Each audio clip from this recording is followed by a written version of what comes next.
ഈ ഫോട്ടോ കണ്ടില്ലേ? നമ്മുടെ ഷാജു ശ്രീധറാണ് 2017 ഞാൻ പല ഷൂട്ടിങ്ങിലും ബാഗിൽ മുണ്ട് വെക്കാൻ പോകാറുണ്ട് കേട്ടോ. നമ്മുടെ ഈ കളർ മുണ്ടുകളൊക്കെ ഷൂട്ടിന് വേണ്ടിയിട്ട് കുറേ നേരം നിന്ന് അരമണിക്കൂറൊക്കെ നിന്നിട്ടാണ് ഫോട്ടോ എടുക്കാറ്. 2017 ഡേറ്റ് കേട്ടോ. കണ്ടില്ലേ? അപ്പോൾ ഇന്ന് എനിക്ക് ദൈവം സഹായിച്ചും കസ്റ്റമറുടെ സഹായത്താൽ വലിയൊരു ഷോപ്പ് സ്വന്തമായിട്ട് പണിയാൻ പറ്റി. അതൊരുപാട് ഷൂട്ടിങ്ങിൽ നമ്മൾ പോകുന്നുണ്ടെങ്കിൽ ഇന്ന് നമ്മുടെ ഷാജേട്ടൻ നമ്മുടെ ഷോപ്പിലേക്ക് എത്തിയിട്ട് നമ്മളെ തിരഞ്ഞിട്ട്, അപ്പോൾ അത് ഏറ്റവും വലിയൊരു സന്തോഷമാണ്. നമുക്ക് എന്തായാലും നമുക്കൊന്ന് പരിചയപ്പെടാം. നമസ്കാരം. ഞാൻ 2017 ഇങ്ങനെ ഷൂട്ടിന് മുണ്ട് വെക്കാനായിട്ട് പോകാറുണ്ട്. 2017 അപ്പോൾ അന്ന് എടുത്ത ഫോട്ടോ ആണ്. അന്നാണ് നമ്മൾ ആക്ച്വലി പരിചയം. ഷാജേട്ടൻ അന്നാണ് നമ്മൾ പരിചയപ്പെടുന്നത്. ഷാജേട്ടൻ അന്ന് പറഞ്ഞു കൊണ്ടുപോകാൻ 2 മുണ്ട് എടുക്കട്ടെ. അന്ന് മുതൽ സപ്പോർട്ട് ചെയ്യാൻ തുടങ്ങിയത് ഇന്ന് ഷോപ്പിലേക്ക് വരെ വന്ന് സപ്പോർട്ട് ചെയ്തിട്ടുണ്ട്.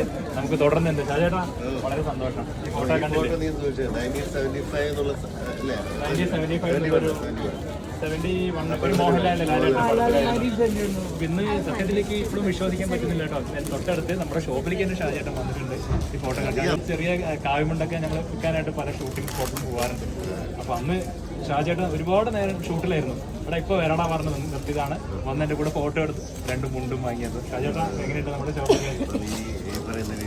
മില്യൺ മുണ്ടുകളുടെ ഇടയിലാണ് കഷ്ടപ്പാടുകളുടെ റിസൾട്ടല്ലേ. ആൾക്കാർ അല്ല എല്ലായിടത്തും ആൾക്കാർ ഈ ബ്രാൻഡ് അന്വേഷിച്ചു വന്നു. വലിയ സംഭവം കാര്യം എന്ന് വെച്ചാൽ വസ്ത്രങ്ങൾ നിറയ്ക്കാനോ ആളുകൾ നിറയ്ക്കാനപ്പോൾ അത് സത്യമാണ്. അത് മാത്രമല്ല നമ്മുടെ അമ്മയിലും ആത്മയിലും മാലും എല്ലാത്തിലും ഒരുപാട് സപ്പോർട്ട്. ചേച്ചി അതെ ഒരുപാട് കസ്റ്റമറെ പറഞ്ഞയക്കുന്നതിലും എപ്പോഴും ഇവർ വിളിക്കാത്ത ദിവസങ്ങളേ ഇല്ല. അത്രയും സപ്പോർട്ടാണ്. അപ്പോൾ ഇന്ന് ഈ ഒരു ഷോപ്പിൽ എനിക്ക് നിൽക്കുന്നതിലൊരു അഭിമാനം, ഇവർ മുന്നിൽ നിൽക്കാൻ എനിക്കൊരു അഭിമാനമാണ്. ഒത്തിരി സന്തോഷം. വരുന്ന ആൾക്കാരെ അയക്കുന്നത് എന്തുകൊണ്ടാ വെച്ചാൽ അതിനനുസരിച്ച് അവർക്കുള്ള ഡിസ്കൗണ്ട്സും കാര്യങ്ങളും നീ കൊടുക്കുന്നതുകൊണ്ടാണ്. ഇപ്പം എന്നെ അയക്കുന്ന ആൾക്കാർക്ക് ഞാൻ ഒരു വിശ്വാസത്തിന്റെ പുറത്തല്ല അയക്കും. തീർച്ചയായിട്ടും അവർക്ക് നീ അതുപോലെ ചെയ്തു കൊടുക്കുന്നതുകൊണ്ട് കൂടുതൽ ആൾക്കാർക്ക് എത്താൻ പറ്റും. അത് തന്നെയാണ് നമ്മുടെ സന്തോഷം. ഒരുപാട് സന്തോഷം. Thank you.